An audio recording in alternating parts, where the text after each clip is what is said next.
Hare Krishna, I am Smita Sunil with you in 2-minute Mahabharata stories. Let us continue to chant chapter 11, verse 55 of Bhagavad Gita. Mat karma kran mat paramaha mad bhakta sangha vajjitaha nirvaira sarva bhuteshu yassa mameti pandava. Krishna says, O Arjuna, he who does all work for me, who looks upon me as the supreme, who is devoted to me, who is free from attachment, and who is without hatred for any being, he come to me. Let us see this in detail. My dear Arjuna, he who engages in my pure devotional service, free from the contaminations of fruitive activities and mental speculation, he who works for me, who makes me the supreme goal of his life, and who is friendly to every living being, he certainly comes to me. Let us see the purport. Anyone who wants to approach the supreme of all the personalities of Godhead on the Krishna Loka planet in the spiritual sky and be intimately connected with the Supreme Personality, Krishna, must take this formula as stated by the Supreme Himself. Therefore, this verse is considered to be the essence of Bhagavad Gita.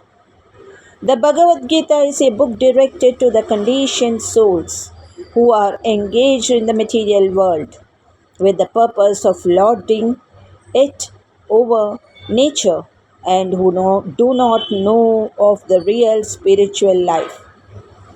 The Bhagavad Gita is meant to show how one can understand his spiritual existence and his eternal relationship with the Supreme Spiritual Personality, and to teach one how to go back home, back to Godhead.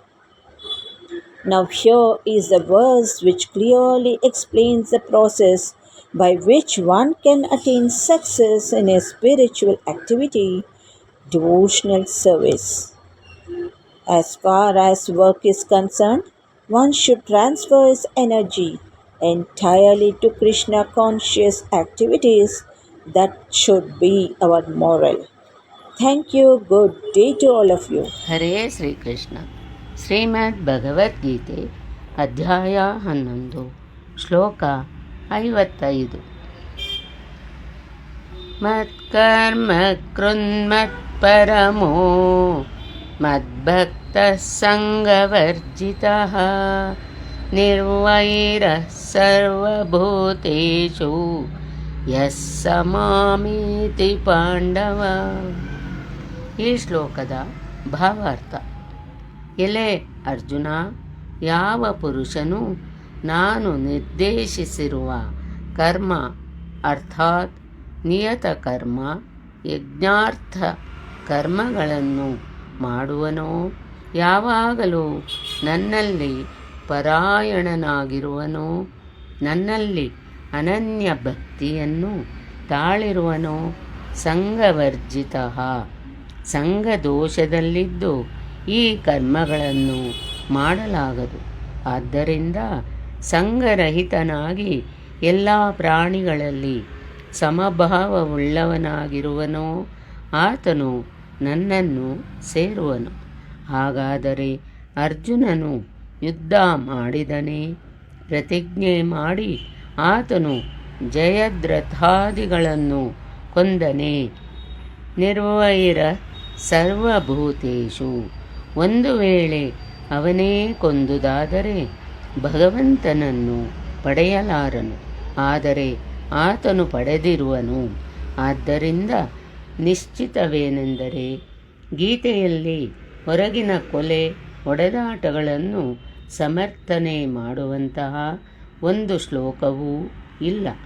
ಯಾವಾತನು ನಿರ್ದಿಷ್ಟ ಕರ್ಮದ ಎಂದರೆ ಯಜ್ಞ ಪ್ರಕ್ರಿಯೆಯ ಆಚರಣೆ ಮಾಡುವನೋ, ಯಾವಾತನು ಅನನ್ಯ ಭಾವದಿಂದ ಬೇರಾರನ್ನು ಭಜಿಸದೆ ಆತನನ್ನೇ ಭಜಿಸುವನೋ, ಬೇರೊಬ್ಬರ ಸ್ಮರಣೆಯನ್ನು ಮಾಡುವುದಿಲ್ಲವೋ, ಸಂಘದೋಷದಿಂದ ಯಾವಾತನು ದೂರವಿರುವನೋ ಅವನು ಯುದ್ಧ ಮಾಡುವುದೆಂದರೇನು? ನಿಮ್ಮೊಡನೆ ಬೇರೆಯವರೊಬ್ಬರೂ ಇಲ್ಲವೆಂದ ಮೇಲೆ ಯಾರೊಂದಿಗೆ ಯುದ್ಧ? ಸಮಸ್ತ ಭೂತ ಪ್ರಾಣಿಗಳ ಬಗ್ಗೆ ಯಾರಲ್ಲಿ ವೈರ ಭಾವವೇ ಇಲ್ಲವೋ, ಮನಸ್ಸಿನಲ್ಲಿ ಸಹ ಒಬ್ಬರಿಗೆ ಹಿಂಸೆ ನೀಡಬೇಕೆಂಬ ಕಲ್ಪನೆಯಿಲ್ಲವೋ ಅವನು ಮಾತ್ರ ನನ್ನನ್ನು ಸೇರುವನು ಎಂದ ಮೇಲೆ ಅರ್ಜುನನು ಯುದ್ಧವನ್ನು ಕೈಗೊಂಡನೇ? ಎಂದಿಗೂ ಇಲ್ಲ.